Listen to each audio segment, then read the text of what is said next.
Saat ini, ketika kamu sedang mendengar atau menonton informasi ini, apakah kamu benar-benar hadir di momen ini?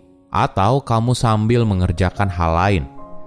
Jika kamu fokus di momen ini, selamat dan terima kasih sudah memperhatikan. Di era sekarang, rentang perhatian kita semakin lama semakin pendek. Kita mungkin pernah mengalami kesulitan ketika sedang bekerja atau belajar. Tapi tidak lama kemudian, kita tergoda untuk membuka media sosial atau berpikir hal lain. Skenario ini sering terjadi ketika kita berusaha mengerjakan hal besar. Semakin besar sebuah tugas, kita cenderung punya dorongan untuk menunda.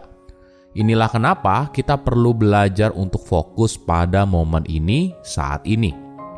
Halo semuanya, nama saya Michael. Selamat datang di channel saya, Sikutu Buku. Kali ini saya akan bahas buku The Practicing Mind karya Thomas M. Sterner. Buku ini membahas kalau kita perlu belajar untuk hidup di saat ini.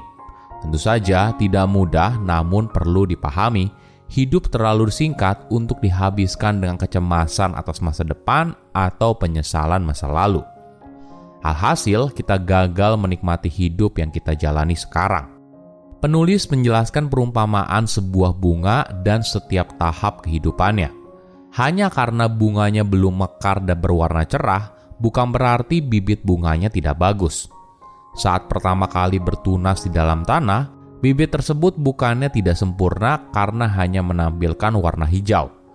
Pertumbuhan bunga mengikuti proses di mana setiap tahap harus diselesaikan sebelum tahap berikutnya dimulai. Bunga tersebut harus bertunas dulu sebagai benih jauh sebelum mulai berbunga. Pada akhirnya, kita perlu lebih sadar atas apa yang kita lakukan, apa yang kita pikirkan, dan apa yang ingin kita capai agar kita bisa mengendalikan hidup yang kita jalani. Saya merangkumnya menjadi 3 hal penting dari buku ini. Pertama, kenapa kita sulit fokus? Kadang tidak peduli seberapa hebat kamu di suatu bidang, pasti ada orang di luar sana yang lebih hebat. Bagi sebagian orang, kenyataan ini membuat mereka frustasi dan membentuk perilaku kita terhadap berbagai aspek dalam hidup. Tapi kenapa sebenarnya kita bisa frustasi? Jika ada satu kekurangan bersama yang dimiliki manusia, adalah kita seringkali berusaha mengejar sesuatu yang tidak mungkin diraih.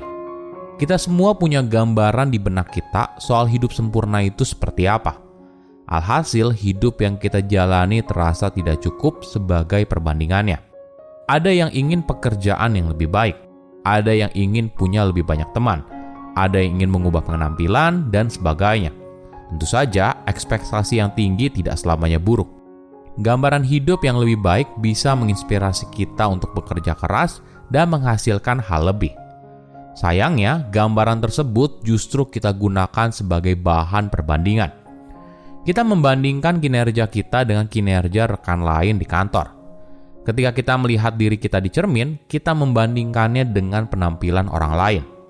Di sisi lain, ketika kita berhasil mencapai apa yang kita mau, bukannya puas, kita malah meninggikan ekspektasi yang mendorong kita untuk mencapai hal lebih lagi dalam hidup. Alhasil, sosok ideal yang kita impikan semakin jauh dan kita terperangkap dalam pengejaran sebuah tujuan yang tiada henti. Intinya, perasaan kalau kita tidak pernah cukup menjadi sumber kecemasan.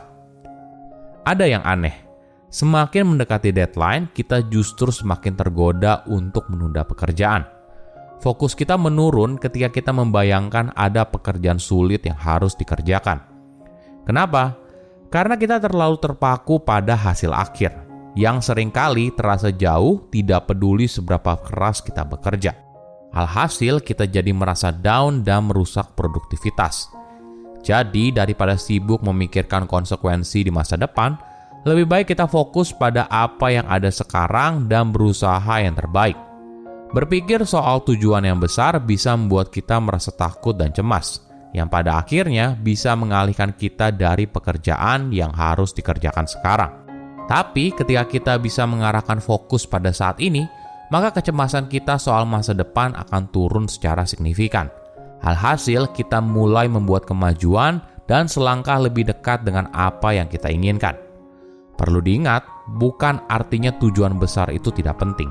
Tapi ketika kita menggunakan tujuan besar sebagai penanda progres yang dibuat, kadang hal ini malah membuat kita demotivasi. Tujuan lebih baik digunakan sebagai penunjuk arah yang mengarahkan kita ke jalan yang benar. Kedua, ketika ekspektasi tidak sesuai dengan realita. Apabila ekspektasi yang tinggi membuat kita tidak bahagia dan tidak produktif, apakah kita perlu menurunkannya? Sebenarnya, kita bebas untuk bermimpi sebuah tujuan besar yang ambisius selama kita bisa membaginya menjadi tujuan kecil yang bisa dicapai. Misalnya begini, bagi sebagian orang membersihkan rumah merupakan sebuah pekerjaan yang besar dan seringkali dihindari. Mendengarnya saja sudah membuat kita malas, apalagi mengerjakannya. Nah, bagaimana bila kamu menciptakan tujuan yang lebih kecil? Misalnya, hari ini kamu hanya fokus membersihkan lemari di kamar tidur. Sekarang mungkin persepsinya sudah berbeda. Kita menciptakan sebuah tujuan yang jauh lebih mudah dan bisa dicapai. Jika kamu sudah selesai membersihkan lemari, berikan waktu agar dirimu bisa menikmati hasil jerih payahmu sebelum melanjutkan ke sesi bersih-bersih rumah berikutnya. Kamu juga bisa memasang tenggat waktu untuk mengerjakan sebuah tugas. Misalnya, kamu meluangkan waktu 30 menit untuk membersihkan lemari. Cara ini akan mengkondisikan pikiran kalau kita tidak mengerjakan ini seharian, hanya perlu bekerja sebatas waktu yang ditentukan. Di sisi lain, kamu mungkin mencoba untuk bekerja lebih cepat. Tapi sebenarnya hal ini tidak dianjurkan. Mungkin kita merasa lebih baik untuk mengerjakan hal yang tidak menyenangkan dengan cepat, tapi ini ternyata kontraproduktif. Bekerja dengan kecepatan yang wajar akan buat kita fokus pada saat ini, momen ini, daripada buru-buru untuk selesai agar bisa mengerjakan hal lain. Buru-buru akan buat kita jadi stres, dan stres hanya akan menurunkan kinerja. Ketiga, tips fokus bekerja. Nah, bagaimana cara kita berhenti menunda pekerjaan ketika berada dalam tekanan? Penulis menjelaskan teknik 3 langkah, yaitu do, observe, dan correct. Misalnya begini, kamu sedang belajar untuk ujian kenaikan kelas dan kamu mulai menunda untuk belajar. Mulailah dengan menyadari setiap kali kamu ingin meraih handphone untuk membuka media sosial atau ketika kamu membuka halaman browser yang tidak ada hubungannya dengan apa yang sedang kamu pelajari. Lalu, mulailah mengamati apa yang kamu rasakan. Ternyata ada rasa cemas kalau kamu justru mendapat nilai yang jelek. Tipsnya adalah jangan terlalu emosional atau menghakimi diri atas apa yang kamu lakukan. Coba posisikan diri kamu sebagai penonton. Cara ini akan buat kamu jadi lebih objektif dan memahami kalau perasaan ini justru tidak membantu.